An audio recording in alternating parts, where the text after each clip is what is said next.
And they wrote that up as the first civil rights law in the country in 1865. I don't hear anybody mention that. They don't talk about civil rights, about something social. Civil rights was never social. Civil rights was never getting along with somebody. Civil rights had nothing to do with who you can marry, where you lived. Civil rights had nothing to do about who schools you can go to, who restaurants you can go into. That was nobody cared about that crap. It was said it was about who owned and controlled. And you had to have minimally 40 acres, a mule, and $100. And Andrew Johnson, when he heard that in the 1865 law, he jumped up immediately and vetoed it. And then the Congress came back in 1866 and ratified it again and read it again. And it came back to him again. Andrew Johnson, who replaced Abraham Lincoln, who had been assassinated, replaced him. He vetoed it again. But this time, the legislators said, we ain't going for that twice. We got a major problem. Black folk have to have resources. They have to practice economics to be competitive. And going back to the 13th Amendment, we passed the 13th Amendment. And the 13th Amendment says something very specific. Even today, nobody does in politics around the world, and in this country in particular. The 13th Amendment says that a black person must be treated in manners equal to any white person in America. In the same manners. And the 1865 Civil Rights Law picked up on that, says that every level of government, I don't care what's a federal, state, city, or county, every level of government is bound and obligated to use all necessary means and resources to lift the badges and incidents of slavery off the shoulders of black folk. That was the Civil Rights Law. Now, did anybody in here hear me say anything about social integration and civil rights being something about getting along with people? Now, let me go back and give it to you again. Let's go back. I'm going to go back to the 1500s, when I told you about capitalism. Capitalism means what? As I said to you, it means owning control of lands, tools, and resources, and using every other people's labor to enrich yourselves. Now, go back up to the civil rights time again. That law says that black folk must have opportunities and resources. They denied it to them. And then denied it. They didn't have anything to play with. They set all those they set 5 million black folk free and said, you get nothing. You got to go out there and root hog or die. We're not going to give you a damn thing. And we're going to release you from slavery, penniless, no jobs, no house, no car, no land, no money, no tools, no animals, no clothes, no religion, no history, no education, no nothing. And you got to compete. They knew you couldn't compete, you couldn't organize. And then before you can get a chance to organize, then they went right to the religious leaders and said, you can't be a device for bringing these people together. And so by 1818, 1817, that general time frame, they started picking ministers because blacks wanted to be exposed to religion. And they told they said, we will pick your religious leaders. But those religious leaders must use some catechisms that tell black folk straight up that you must be satisfied here on earth in your dilemma. That every black person, and had blacks repeating these catechisms all the time, what you ought to do is 3 things. You're to be hardworking and diligent and reliable, point 1. 2, that you will be respectful and protective and of white existence as imperial. And thirdly, that you will look for pie in the sky after death. And the ministers didn't have any choice. They had to go along that if they're going to do anything. That started about that came in. The evangelical movement started in America about 1795, 1796. So by 1818, they started putting these catechisms on black folks, and you cannot organize. You cannot seek wealth and power. And so now when the Civil War ended, and that they set up a Freedmen Bureau that says black folk must organize. Let's put blacks into a protected class. They said put them into a protected class and give them some resources. That was called the Freedmen Bureau. And as soon as that went into existence for about a year and a half, and guess what? They did what's been going on ever since then. Immediately the power structure said, no, we can't have that. And they diluted and watered down the Freedmen's Bureau. And so that the whites, farmers and plantation owners and slave owners could get back all the land that they lost during the Civil War. They picked up almost every acre in the land. They got it back, even though the first terrorists in America, the first anti-block of people in America were Southern white Confederates. They tried to destroy the country. And now they're all in the South waving flags and Confederate flags and American flags, talking about how patriotic they are. They tried to destroy the country. And we're going to get to the conclusion, and when I get to my speech, I'm going to tie all this all together for you. Just stay with me. And so then at that point in time, they got all the land back. But they didn't give black folk any land and any resources. They could not practice capitalism. They could not practice economics. They didn't own and control anything. They had no land. And so when they kept trying to get it, the South says, yes, now you Northerners, y'all whipped us and beat us and gave us back all our plantations and all of our land, but the land is useless. The land is useless unless we can get some labor on it. They said, well, how are we going to do that? They said, go back to 1790, back to when I told you the immigration law, the nationalization law. The nationalization law says this, back in 1790, I'll go back to that a second. It says that in this country, the American dream is any white person coming to America and getting free land and free labor. And land was useless. That's, even though they gave out these millions and millions, we got millions, like in the Appalachian society that was giving out free land on the other side of the Appalachian Mountains. They gave out 24 million. They got 24 million acres of free land. Land didn't have any value, and so that's why Andrew Jackson says that a black slave, a black back, brings 90% of the value to the land. Land has no value unless you put a slave on it. And that's where the value came from. And so then when the South got back that land, and they want to start practicing collective economics and cooperative economics again in the South, they said we can't use this land because it has no value if I don't have some slaves. So what the South did, they cut a deal with the North. They cut a deal with all these whites up north in Detroit and all these places, cut a deal with them. Because you see, the North didn't want you to come, the Northern people whites didn't want blacks to come in North. They want you to stay in the South. The Civil War wasn't fight to get you out of slavery. If you hear people say, well, we freed the slaves, no, you didn't. The fight in the Civil War was over industrial resources, power and wealth. The North was fighting with the South so we can get the power, because the North wanted to use their resources and go develop the West. But most of the power and wealth was in agriculture power. The biggest power at that point was called slave power. Slave power was controlling this nation. And the North wanted to break that. And once they broke it in the Civil War, the North had no more use for black folk. And so the South said, well, you have no more use for black folk, and we need them in the South. So the South and the North cut a deal. They said, you can have those blacks, keep them in the South as long as you want to, do whatever you want with them. And so then the South said, well, we go back to the 13th Amendment, take that little parenthetical clause, which says that slavery is forbidden unless a person has been duly convicted of a crime. And so then they passed what's called slave codes and peonage codes and re-enslaved black folk again. And they kept you enslaved again. That was called Jim Crow segregation. They kept you enslaved for another 100 years. And in the course of that time in 1870, when they did set those blacks free, they came up with a code of conduct for how the blacks were to behave. And they set up a code of ethics that for any blacks can run for office after slavery. The code of etiquette says that 3 things you cannot do if you run for if you get elected to a public office, appointed to a position, now that slavery is ended. You cannot bring any issues here talking about groupism. So, you see what I'm saying? You could not talk about collectivism. You couldn't talk about groupism. You couldn't talk about coming together. That was the first code of ethics that was passed on every black legislator. They elected something like about 7 or 8 blacks to Congress. So you cannot come into the institutions, political institutions, and talk about groupism. Because you see, power is based in the groups. The second thing they said, you cannot come here and talk about any black issues. And thirdly, they say you cannot come here and try to hold white folk accountable for what we've done to you now for over 360 years. And so that you couldn't bring up any reparations. That was a code of ethics was put on black folk in 1870 with the first blacks who got elected following the end of the Reconstruction period. The Reconstruction period ran from 1865 to 1875.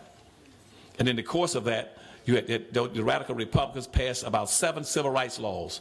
Those civil rights laws were passed strictly for black folk.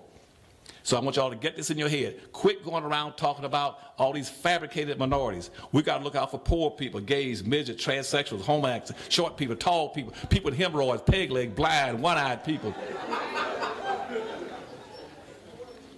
The whole point of the civil rights laws was to correct the Dred Scott decision. The Dred Scott decision says black people basically have no rights. It didn't say anything about women didn't have any rights, or gays didn't have any rights, or midgets didn't have any rights, or peg leg people didn't have any rights, or those with hemorrhoids didn't have any rights. It says black people have no rights. But what they did at the end of the Civil War, they prostituted and corrupted the whole concept of civil rights. And they did it again in 1960, but I'm just going back to this point. They corrupted it. So that black folk could not get any resources and you could not come together and practice anything. And now what and you see all these, like this harassment stuff, this is off my point. The harassment issues right now in our paper about, well, he harassed me, he touched me, he asked me out for a day, he asked me for my telephone, he told a dirty joke in front of me, I'm suing him, I'm a white woman. That stuff started in the 1840s. That's an issue between the white man and the white woman. It has nothing to do with black folk. Those are white issues, that's the feminizing stuff that started in the 1840s. That even Sojourner Truth got caught up in. She got caught up for messing around a while trying to fight for women's issues. And the only thing women were being deprived of was a right to vote. Because white women, and other than that, the right to vote, white women co-owned, co-controlled, co-influenced, and inherited 100% of everything that the white man had. If she was so concerned about sexual harassment, why was she out there fighting for those black women for 360 years of being robbed, raped, enslaved, and working in the fields all those centuries? So I want you all to understand, when you start trying to mix gender issues with race, with color, with being black, you're trying to mix apples and oranges.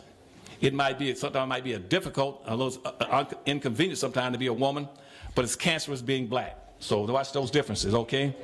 And don't mix those two. Because once you get in that issue, you're going back, you're dividing your people again. Stay together, whether you're black women and black men, you stay together as a group. You're talking about collective economics. You're talking about staying together as a group. Don't let anybody divide you under any circumstance. Okay, no, so after the Civil War, again, black folk got nothing out of it. Because they kept you in the South, and again, Jim Crow segregated you. Now, what's the next point? The religion failed you. Then the Constitution locked you into a lowest level of real life monopoly game where everything is maldistributed. The American dream is not designed for you. You can't get anything out of the American dream. Because why? Because you are not an immigrant. The American dream is designed for immigrants. When you hear about on TV talking about this is the American dream and American values, they're not talking about you. Every day on the Fox channel, NBC, whatever it is, they talk about the American dream and about everybody and about American values. American values do not include black folk except as property and as consumers to be used and abused in any way anybody felt. That's why you still got this thing about Black Lives Matter walking in the streets. You still walk in the street talking about Black Lives Matter. Matter to whom? Let me jump to the end because right now I had a hope. I didn't get to the real meat of what I want to tell y'all, but I got to wrap this up. Let him speak. Watch out now. He said they had me back, so I didn't get a chance. That was a warm up. I didn't get a chance to get the stuff I want to tell y'all about. Oh wow. They're not that silly. They send that money with their own people, and I don't fight them. I got some white relatives. I know, and they tell me the same thing. They say y'all just stuck on stupid. You don't play the game to win. You're not practicing capitalism. You don't own any land. You got Detroit running all these vacant lots. I guarantee right now they plan on making Detroit the next biggest Chinatown outside of China, and they're gonna subordinate the hell out of you. And see, when I was here with Joanne, I tried to build a business district for you right over here off of Livernois and in that area. I had almost 40 acres over there. I'm going to build you a black business district. I had something like about 20 major factories, black factories going to move here to give you jobs. I had about 16 major retailers going to move in there so you can buy and shop with your own people. But again, you had people on the city council other than the four who I love, like Joanne and Kenyatta and a few other Rose, that tried to support it. They said, well, Dr. Anderson, if you do something only for black folk, that's racist. Because, now we admit in Detroit, we got a Chinatown, a Frenchtown, a Germantown, Poletown, Hockeytown, Corktown. But if you build stuff a black town, that's racist. Right. And you had black civil rights leaders. That sure is right. I mean, it is sad. And so, and you got to learn to play the game. Get your money and resources, and build your own businesses, and buy from your own people, and even and support your own people. And do not elect any politician who will not support you. The primary purpose. I know y'all applaud, but don't applaud. I ain't got that much time. I got about 2 minutes. But see, the primary, and you build those businesses, build them based on your competitive advantage, your cultural advantages. You dominate in politics and economics wherever you dominate in population. You were 92% of the population. You should have been having 92% of the business in this city. Right. When I looked around the city, I guess what I found out, what? Arabs have 90% of the business in the city. They all at grocery stores, starter stores, party stores, liquor stores, discount stores. You own nothing. And the Indians own all the Dunkin' Donuts and the 7-Elevens. And Koreans own the hair shops, nail shops, wig shops. You own nothing. And learn how to become producers rather than consumers. And you need everything that everybody else needs. Start producing it and selling it to your own people. Spend your money with your own people. Don't worry about whether or not you love so and so. I don't like him because I don't like his mama. Anything. Just stay together. Stop. Now, in conclusion, because they want me to sit down and shut up, I got to run now. This is the last thing. Yeah, you can speak. Okay. I got to rip that. Now, here's the key. Here's the key. I'm going to talk to y'all for another 20 minutes. Here's the key. If you want to survive and practice group economics, cooperative economics, collective economics, you got to remember this. Your key is your exceptionality. That's right. All right. And I've been trying to tell black folks this for 40 years, all my years in government. When I was over the state of education system for 47 years, when I was with presidents and governors and preaching around, I said, you got to understand your exceptionality. Not the way you hear it about today. I got a lot of blacks I know right now, friends in Hollywood and movie stars. They think exceptionality for black folk mean, well, we got a genius and a talent for dancing. We can outdance anybody. We can outsing anybody. We can outrun anybody with a damn ball. That's exceptionality, but that's not exceptionality I'm talking about. My exceptionality for blacks is this. You are exceptional people. You are special people. When you hear people like Obama talking about this is an exceptional nation because we're a land of democracy, because we have open elections, because we have open immigration policy. That's all BS. You say, well, and he's demanding special recognition for America and exception for America and glorification of America. Well, if that's the case, black folk are exceptional. I want you to say we are exceptional people. For every time you talk, say we are exceptional people from now on. We are special people. And therefore, we demand, don't ask for anything else, don't beg anymore. You demand for everything from now on, this point on. You demand that we expect recognition, appreciation, and reparations for our people. You demand it. Don't beg. No more of this march to the street talking about Black Lives Matter. Nobody give a damn about you, man. You go get the money. And don't let anybody give you anything that's ceremonious, that is symbolic. If you can't count it, feel it, touch it, and take it to the bank, tell them you don't want it. And as exceptional people, here's why you're exceptional people. You are the only people, this is the closing. You're the only people in this country and in the world has been treated and maltreated in a certain way. Nobody in this country has been treated like you. You're the only people who were brought here involuntarily. You're the only people that came in this country as the oldest people on the earth. You're the only people that were denied the right to participate in government. You're the only people that were denied the rights and fruits of your labor. You're the only people that denied a religion. You're the only people that denied an education. You're the only people that denied the right to vote. You're the only people that denied anything to have a family and unity. You're the only people that denied to have a right to own religion and culture.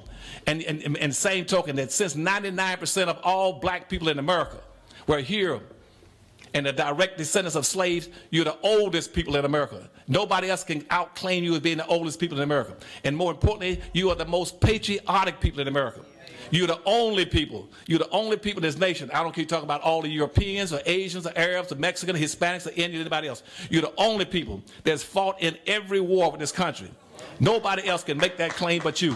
You're the only people that fought in every war to defend this country and whose mother country has never gone to war against it. We have fought Germans, Irish, Cubans, Puerto Ricans, Mexicans, Indians, Koreans, Russians, French, German. We fought everybody on earth, but you never fought black folk. And yet it's unreasonable and it is absolutely insulting for them to be keeping black folk on the bottom as the most exceptional people on this earth, most exceptional people on this country. You are the people that built this country. Your body, your labor. Yes. Your labor was the engines that drove the economic development of this country. When you hear all these politicians and civil rights leaders talking about we all are equal. No, you're not. The biggest lie I ever told, that everybody's contributed equally to the development of this nation. They did not contribute. The people that built this nation, that's in here now, 99% of you weren't even here when the black folk were building this nation. Yep. You are special people. Do not let them put you in these equal bags. Do not let them put you in these bags called minorities and poor folk and diversity and multicultural and handicapped and poor. You are special people. If they can't do anything else, you demand, say, if you're not going to accept us and recognize us, appreciate us, and reparate us, put us into a protected class. I want y'all to be put into protected class. White women have always been in the protected class, and American Indians in the protected class. Black folks should be put into protected class. It do not continue to make black folk this nation's only permanent planned minority in a society where the majority will win and the minority will lose. You should demand to be put into protected class and proclaim that you're exceptional people. Do not let them equalize you with any other groups. No gays, no Hispanics, nobody else. You are special, and I love you.